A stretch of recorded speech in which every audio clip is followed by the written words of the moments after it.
La Caisse d'épargne Île-de-France, fière de soutenir toutes les femmes, vous présente Sud Radio, Destin de femme, Judith Belair.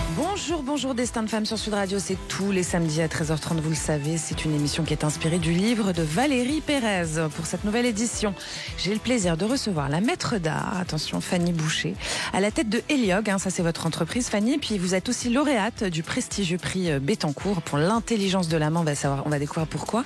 Et vous êtes aussi présidente des Grands Ateliers de France. Alors c'est une référence, vous êtes une référence incontournable dans l'univers de l'héliogravure au grain. Alors qu'est-ce que c'est que ce procédé? Vous allez évidemment nous le raconter maintenant, Fanny Boucher, sans compter vous raconter aussi. Bienvenue sur Sud Radio. Merci beaucoup, Judith. Sud Radio, Destin de femme, Judith Belair. Alors pour débuter avec les questions traditionnelles de cette première partie d'émission, Fanny Boucher, quelle est votre définition à vous du féminisme? Oula, ouais. Le féminisme pour moi, je pense, est complètement lié à l'humanisme, à ces notions du respect de l'être humain, de la lutte contre les discriminations. Ça va au-delà, je pense, de... C'est universaliste. C'est très universel. Alors, et bien évidemment, il y a une lutte pour une équité homme-femme, ça c'est évident, mais je pense que ça va au-delà de ça. Est-ce que vous pensez que les hommes peuvent être féministes? Ben oui. Ouais. Vous avez des exemples autour de vous? J'ai des exemples autour de moi. J'ai des exemples parmi des confrères, etc. J'ai ce bel exemple dans le bouquin de Clarissa Pinkola Estes, Femme qui danse avec les loups. Oui. Elle parle à un moment donné d'un conte où je trouve qu'elle fait une belle définition de l'homme féministe, où elle dit c'est cet homme qui va comprendre la part de femme sauvage qui est en aussi. Chacune de nous. De nous et en de lui aussi. Tout à fait. Et qui pose à la femme, qui lui dit est-ce que tu es d'accord et est-ce que l'autre elle est d'accord aussi. Et ça pour moi c'est la dualité quoi. Ouais. Inhérente. Qu'est-ce qui fait que le droit des femmes a du mal à avancer selon vous? Un obstacle je pense que... alors, il y a toujours une différence entre ce qui se passe en France et ce qui se passe, hélas, à l'étranger. Alors, on parle de la France sur Sud Radio. On parle de la France, donc... mais en France, il y a aussi un problème... Parce qu'on sait ce qui se passe à l'étranger. Hein. Non, alors l'étranger, il y a un énorme souci d'obscurantisme. Ouais. Mais en France, je pense que c'est très proche, c'est des idéologies qui prennent le pas et qu'empêchent des avancées. Des idéologies religieuses, c'est ça que vous voulez dire, ou pas globalement? Que, je pense. Ouais. Je pense qu'il n'y a pas que ça. Et c'est un obstacle majeur. Et je pense en plus qu'on ne peut pas répondre aux problématiques par une guerre des sexes. Je pense pas que répondre par un matriarcat sauvage et un patriarcat sauvage va arranger les choses. Ça creuse même les clivages. Hein. J'en ai peur. Donc c'est vrai que c'est des choses qui m'interrogent en tout cas beaucoup dans les tournures que peuvent prendre les choses par rapport justement à cette question d'humanisme, du féminisme. Je pense qu'il y a des strates de compréhension différentes. Des strates différentes, un respect, le mot collaboration me vient aussi, mais parce que ça empêche d'avancer, mais il y a de plus en plus d'hommes à nos côtés quand même. C'est vrai. Qu'est-ce qui fait que tout d'un coup, parce que on a la condition des femmes, elle s'est quand même grandement améliorée aussi, notamment en France, évidemment, on parle de ça. Qu'est-ce qui a déclenché cette amélioration à votre avis? C'est la libération de la parole? Je pense qu'il y a une libération de la parole où les choses, on le voit avec les derniers procès, avec les féminicides sont beaucoup plus pointés du doigt, même si je crois que c'est 1185 le nombre de féminicides, compris les tentatives de féminicide en 2023. C'est dramatique à notre époque. Dramatique. C'est une femme tous les 3 jours qui meurt sous les coups de son conjoint ou de son ex-mari. Donc il y a encore du travail à faire. Mais on en parle et on voit les hommes qui arrivent à nos côtés dans les manifestations. Alors on parle pas de l'étranger, mais en Iran quand même, quand on voit ce qui se passe avec la présence des hommes aux côtés des femmes, entier qui je pense que c'est quelque chose qui est en train de changer, qui prend énormément de temps, parce qu'il faut mettre les moyens, tout simplement. Bien sûr. Simone de Beauvoir, elle nous disait on ne naît pas femme, on le devient. Alors parlons vrai sur Sud Radio, parlons de vous. Vous êtes devenue femme quand, vous? Je suis devenue femme. Je pense que il y a tout un parcours. C'était il y a pas longtemps. En fait. Okay. J'étais petite fille, j'ai été fille, j'ai été jeune femme, j'ai été maman. Et je suis devenue femme quand je suis devenue pleinement indépendante et consciente de mon indépendance. Quand je suis partie au fin fond d'une forêt seule pour me retrouver. C'était un rendez-vous avec la femme que j'étais. Et ça vous a apaisé ? Ça m'a permis d'être beaucoup plus recentrée, en fait. Vous voyez, j'ai l'impression que on est tellement sollicité dans nos vies, ça part un peu dans tous les sens. Et puis petit à petit, j'ai cette impression que plus j'avance dans l'âge, plus les choses deviennent simples et linéaires. Donc finalement, c'est important de le souligner, vous trouvez ça agréable de vieillir ? Ah, tout à fait, oui. Ouais. Ah, pour rien au monde, je retournerai à mes 20 ans, voire même à mes 30 ans. Je trouve que plus j'avance et plus je suis en paix. C'est beau. C'est parce que c'est le privilège de l'âge, ça, la paix aussi. Hein ? J'espère. Non, mais c'est vrai, il faut le dire, parce que c'est vrai que dans nos sociétés, on a tendance à dire que vieillir, c'est la fin des haricots. Surtout pour les femmes. Surtout pour les femmes, effectivement. Dès qu'on a commencé à avoir des rides et qu'on a la ménopause, ou on peut le dire, c'est pas des gros mots. Non. Finalement, la vie, elle continue quand même. Et surtout, elle continue mieux. Ah, elle continue beaucoup mieux. Beaucoup mieux. Faut dire aux jeunes femmes qui nous écoutent ça. Je leur dis souvent quand j'en croise, je leur dis mais c'est magnifique, et puis c'est magnifique d'être de plus en plus en phase avec soi-même. Et il y a aussi ce travail que je fais parfois de me dire mais est-ce que je serais fière de moi quand j'étais jeune ? Est-ce que est-ce que je me suis trahie ? Est-ce que je me suis pas trahie ? Je me pose souvent ces questions-là, et de tout le temps essayer de se reconnecter aussi avec ses origines. Et du coup, vous êtes en harmonie, quoi, avec vous-même. Pour le moment, oui, tout à fait. Puis j'espère bien que, je pense pas que ça change. Le secret de l'harmonie, c'est de s'aimer, quoi, en fait, de s'embrasser, de s'écouter. Il faut accepter les choses, je pense. Faut s'accepter. Puis il faut accepter que la vie, elle est semée d'embûches. Et puis c'est tout. Ce message aux jeunes femmes de dire on tombe, on se relève, et puis de s'appuyer sur les autres, et puis de pas avoir peur. Surtout pas avoir peur. Alors, je l'ai dit en début d'émission, vous êtes présidente des Grands Ateliers de France. Alors, pour les auditrices, les auditeurs, les Ateliers de France, c'est quand même, les Grands Ateliers de France, c'est quand même l'excellence artisanale à la française. Beaucoup de maîtres d'art, 49 ateliers, plus de 100 métiers, c'est énorme. C'est une association qui a été créée en 1993, donc avec des métiers d'art. Alors, les métiers d'art, c'est des artisans qui font de l'excellence, c'est ça. Les métiers d'art sont des artisans qui sont créateurs ou restaurateurs qui vont sublimer des matières, en fait. C'est ça. Et alors, ça a été fondé, pour un peu d'histoire, parce que j'aime bien cette histoire, fondé par 5 artisans qui avaient participé à la restauration de la chambre de la reine au château de Fontainebleau. Et aujourd'hui, vous avez sélectionné, en fait, ce sont des maîtres d'art sélectionnés, c'est ça ? Ouais. Donc, il faut quand même montrer patte blanche. Il faut avoir une excellence en termes de savoir-faire et de savoir-être également. Ça, c'est très important aux grands ateliers. Et on va se coopter entre nous et se recoopter tous les ans. Oui, donc c'est jamais définitif. Non. Donc on est toujours remis en question. Toujours. Et c'est ça, c'est important dans nos métiers. C'est ça l'excellence. Je pense que on peut vite se laisser aller parfois, ou répondre. Faire à peu près, quoi. Voilà, mais on est toujours en train de se remettre en question. Et c'est ça qui permet l'excellence, justement. Alors, il y a un truc qui se dit sur le savoir, c'est qu'il ne se perd pas quand il se transmet. Et ça, c'est un mot, la transmission, qui est un maître mot chez les maîtres d'art. L'idée, c'est que, en fait, c'est la perpétuation du patrimoine vivant, quoi, de la France. Oui. C'est ça que vous protégez. On protège ça. Le maître d'art, c'est un titre qui a été créé par le ministère de la Culture il y a de ça 30 ans. Je crois qu'on est 143 maîtres d'art en France. Ouais, c'est pas beaucoup. Non, c'est pas beaucoup, mais en fait, ce sont des artisans. C'était inspiré des trésors vivants japonais. Et en fait, ce sont des artisans qui vont avoir un savoir-faire rare, qui n'est plus enseigné. Et en France, contrairement au Japon, on a une mission de transmission. Et c'est ceux qui ont fait Notre-Dame, on peut le dire. Tout à fait. Il y a eu énormément d'artisans à Notre-Dame. Et ça, c'était un des fondateurs des Grands Ateliers qui avait dit une fois, celui qui meurt sans transmettre meurt comme un voleur. Et c'est très fort. Et c'est très vrai. Et c'est très vrai. Et moi, j'ai eu la chance, du coup, de transmettre à Marie, une jeune femme.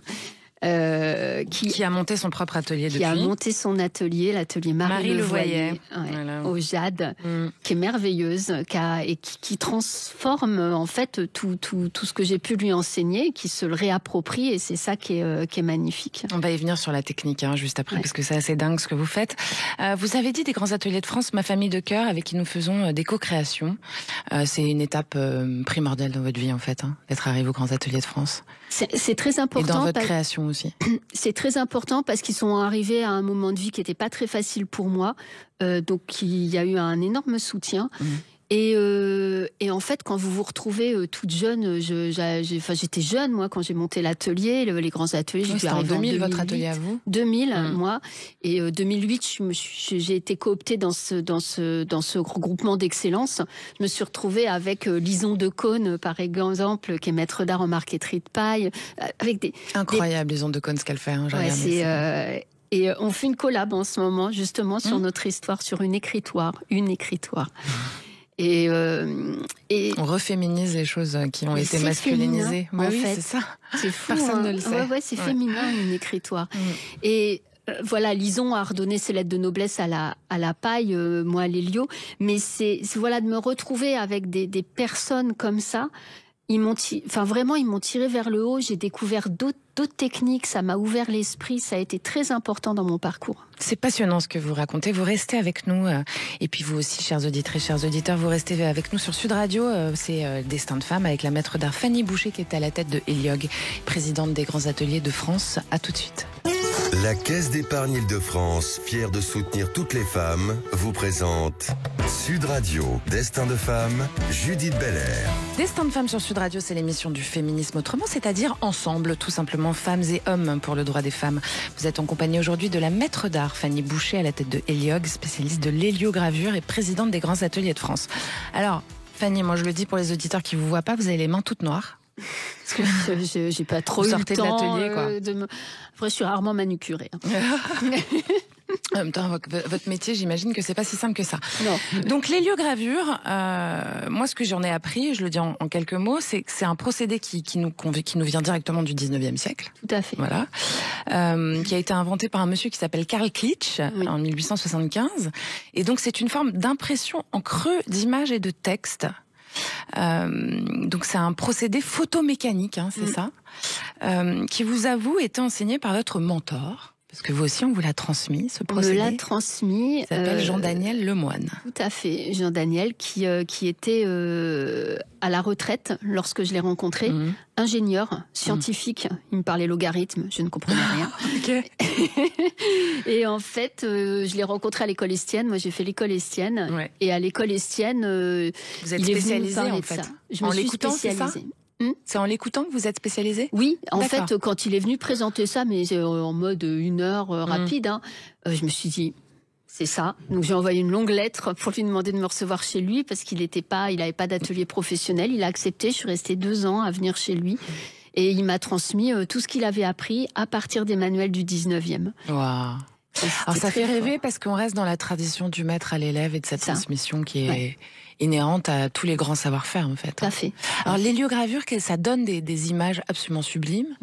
Est-ce que vous pouvez nous en dire un petit peu plus sur ce procédé, parce que moi ça reste un peu énigmatique. En fait, pour quand faire même. très très simple, l'héliogravure c'est de la photographie argentique gravée dans du cuivre. D'accord. Et en fait, on va graver la matrice en cuivre pour avoir des creux différents dans lesquels on va mettre de l'encre qui va être reportée sur du papier. D'accord. Et donc, moi, ma clientèle, ce sont des photographes, des artistes, des galeries, des éditeurs et des architectes par la suite.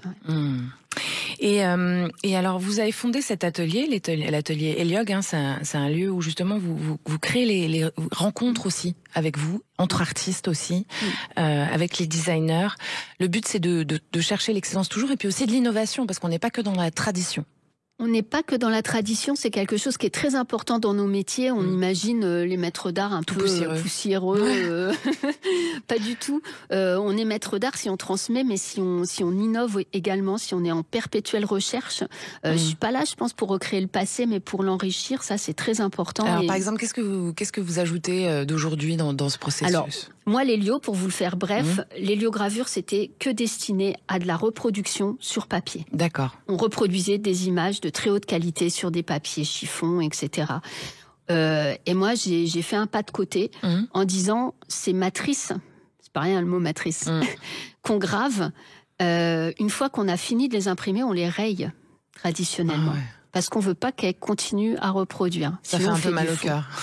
Alors en tant que femme, rayer une matrice une fois qu'elle a fini de reproduire, c'est pas possible. Donc du coup, j'ai commencé à dire aux artistes, mais regardez, c'est magnifique, ça a une force plastique complètement incroyable, les matrices gravées, vernies. Donc elles sont estampillées pour pas qu'il y ait de possibilité de reproduction, mais elles sont montrées, elles sont présentées. Et puis moi, j'ai fait un pas de côté, comme des œuvres d'art. Et mon pas de côté, ça a été de dire, ces matrices, c'est la finalité, et je crée des œuvres qui ne servent pas à reproduire, mais ce sont les matrices qui sont les œuvres. Et là, je fais le pas de créatrice dans ces cas-là. Alors en 2020, c'est une grosse consécration quand même, je le dis pour les auditrices, les auditeurs, vous avez reçu le prix Bettencourt pour l'intelligence de la main, qui est un des prix les plus respectueux et respectables dans la catégorie talent d'exception pour votre œuvre Arborie. Pour ceux qui ont YouTube, ils vont pouvoir la voir. C'est donc un arbre. C'est ça? C'est un grand arbre. Ouais. Alors, arboris, ça vient c'est arbre, c'est latin. Ouais. Le latin arbor, c'était féminin. Ah. C'est devenu masculin avec le passage au vieux français, où les arbres sont devenus masculins et les petites fleurs féminins. Et je voulais rendre hommage à toute cette c'est une œuvre de sororité, arboris. C'est toutes ces plaques. Et puis c'est aussi une œuvre sur notre incrustation dans la terre, j'ai envie de dire. Tout à fait, sur nos racines, sur ce qu'on se transmet, sur cette part invisible de nous, parce qu'il y a cet arbre qui est visible sur la moitié supérieure, mais qui est le même dans ses racines qui vont profondément dans la terre. Donc après, chacun y voit ce qu'il veut, c'est ça qui est chouette en art. Mais moi, c'est vrai que c'était un gros travail que j'avais fait sur les racines. Et alors, c'est vrai qu'il y a un côté un peu abstrait parfois dans vos œuvres. Donc l'idée, c'est aussi de pouvoir laisser la place complètement au fantasme, à l'imaginaire de la personne qui regarde. Tout à fait. Je pense qu'on n'est pas là pour dicter aussi. Chacun répond à son histoire aussi. Alors si j'avais 3 mots pour vous définir, Fanny Mboucher, j'aurais envie de dire conserver, transmettre, réinventer. Oui. Oui, c'est ça? Ça peut, oui. C'est-à-dire que vous réinventez, c'est-à-dire que vous partez de choses qui existent et que vous les réinventez pour les adapter aussi à notre époque. En fait, je pense que vision. On se nourrit de tout ce qui nous entoure. Donc, on peut pas être continuellement dans une réplique parfaite de ce qu'on nous a transmis. Faut qu'on y apporte aussi.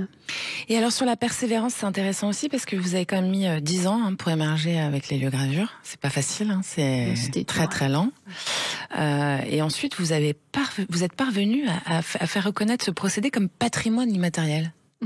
Donc ça, c'est un gros boulot aussi ça a été un gros travail. Ça a été un gros travail réseau. Mais l'hélio, ça n'existait plus. Il a fallu que ça réapparaisse dans la liste de l'inventaire des métiers d'art en France. Et puis ça s'est fait vraiment étape par étape. Ça a été long. Ça a été long. Les 10 premières années, c'était vraiment compliqué. Donc en fait, aujourd'hui, si on utilise ce mot, on vous le doit, quoi. Je sais pas si. Si vous dites que c'était plus dans la liste. Non, c'était plus dans la liste. Après, c'était un mot qui existait, mais c'est-à-dire que s'il est réutilisé dans notre langage. Oui, c'est vrai que j'ai réussi à le réintroduire à nouveau et à le faire à nouveau rentrer, reconnaître par le ministère, par ça. Attendez, on a quand même doublé le nombre d'héliograveurs en France. Vous êtes on est passé de 1 à 2. C'est mignon. Oui, mais on a doublé. Bravo. C'est mathématique, c'est purement mathématique. Non, mais c'est grâce à vous en plus. C'est votre apprenti, c'est ça? Ben oui, c'était mon élève, Et alors, pousser les frontières de la création, faire en sorte qu'un patrimoine devienne immatériel, aller chercher une technique à l'ancienne comme ça que vous remettez au goût du jour et tout. C'est aussi pour ça qu'ils ont eu envie de vous mettre présidente des grands ateliers de France, non? Vous êtes présenté comment ça s'est passé? Je pense qu'ils avaient besoin de quelqu'un d'engagé, de quelqu'un d'engagé. C'est un plaisir de pouvoir côtoyer. On est passé à 55 là. Bravo. Donc c'est un plaisir de pouvoir côtoyer tous ces savoir-faire exceptionnels. Moi, on se nourrit les uns des autres, en fait. Ce travail de collaboration perpétuelle, de remise en question de nos gestes, d'aller rajouter, essayer d'aller graver, imprimer de la marqueterie de paille, essayer d'aller graver un cylindre pour créer un stylo. Tout ça, c'est des choses que je sais pas faire. C'est passionnant. Donc c'est génial parce que vous êtes continuellement en train de vous remettre en question, tout le temps. Et alors vous dites ça avec plaisir, alors que la majorité des gens auraient envie de vous dire, mais moi j'ai pas du tout envie de me remettre en question. Ça dépend de ce qu'on recherche. Nous, c'est vrai qu'on est, je sais pas si on n'est pas un peu maso quand même, mais non, on se met toujours. Mais est-ce que c'est pas ça finalement, être un créateur, c'est être un cherchant? Je pense, mais vous savez, au 19e siècle, quand vous regardez bien, mais c'était incroyable. C'est-à-dire qu'ils ont réussi à trouver tout un tas de procédés. Quand je vois la liste de quelle gélatine, quels produits photosensibles ils ont utilisés, je me dis, mais comment ça leur arrivait à l'esprit, en fait? Il y avait un truc génial, quoi. Non, mais il y avait un truc, il y avait une émulation, c'était complètement dingue. Et c'est quelque chose ça nous manque qu'on aujourd'hui garde. un peu, hein, aussi. C'est-à-dire qu'on a besoin de gens comme vous pour pas oublier que justement, en fait, c'est possible je pense que les artisans d'art, sur des choses qui peuvent paraître désuètes à certains même. Oui, mais pas du tout. On est tout le temps dans la recherche. Quand je vois des ateliers, Steven Leprisé qui est rentré aux grands ateliers, les bénisteries Arca, mais il est dans une recherche permanente. Il arrive à créer des bois qui sont souples, des plaquages souples. Il y a vraiment une recherche permanente de dépasser, d'aller chercher, d'aller questionner la matière, de tout le temps se mettre en danger. Fanny Boucher, je vous aurais bien gardé une heure de plus. Hein. C'est passionnant. Je vous remercie beaucoup d'être venue par ici. Alors, je rappelle que votre atelier, c'est Eliog, et c'est sur eliog.com avec un H, HELIOG.com. On peut venir voir vos créations ou pas? Alors, je fais des portes ouvertes de temps en temps. Je suis au potager du Dauphin à Meudon. Je crois que j'en fais au mois de juin. Et pour les journées européennes du patrimoine, ce sera en septembre, où j'animerai un petit stand pour les enfants. Notez bien cela, chères auditrices, chers auditeurs. Merci beaucoup. Puis les grands ateliers de France, c'est les grands ateliers de France au pluriel, tout simplement .com. Merci Fanny Boucher. Merci à vous. Merci à toutes et à tous. On se retrouve demain à 19h pour cet excellent. Merci à Julien qui réalise pour vous aujourd'hui. Et puis vous pouvez nous retrouver sur sudradio.fr et tout team pour les podcasts, etc. Je vous embrasse. Bye bye. Sud Radio, Destin de femme, Judith Belair. Avec la Caisse d'épargne Île-de-France, fière de soutenir toutes les femmes.